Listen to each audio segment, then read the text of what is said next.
amendement qui va dans le sens de ce qui a été débattu précédemment, c'est-à-dire sur le gel des loyers.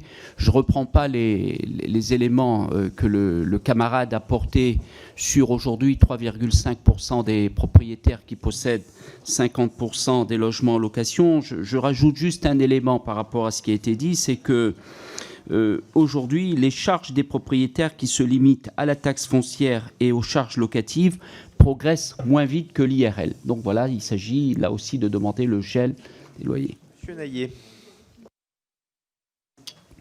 Non, c'est pour aller dans le même sens que ce qui a été dit par mes collègues. Moi, je ne voudrais pas me singulariser, mais je viens d'un territoire où 75% des Réunionnais sont éligibles au logement locatif très social.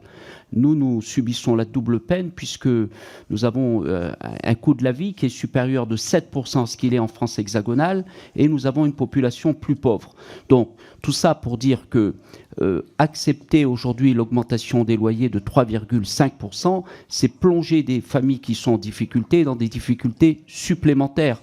Et tout ça, quand vous parlez d'inflation, je ne voudrais pas ici faire de projections qui n'ont pas de sens, mais moi je lis comme tous les collègues, je lis les chiffres, je ne vois pas en quoi tout ça va corriger l'inflation pour les plus modestes, puisque déjà on nous annonce une inflation de 6,1% pour cette année et de 7% pour l'année prochaine. Donc tout ça pour dire que la seule solution, si vraiment on dit que l'objectif central de ce texte, c'est le pouvoir d'achat des plus modestes, ça a été également rappelé par d'autres collègues. Aujourd'hui, le premier poste de dépense pour les familles les plus modestes, c'est le loyer. Il eût été préférable effectivement d'aller vers le gel des loyers et non pas vers la solution qui est retenue.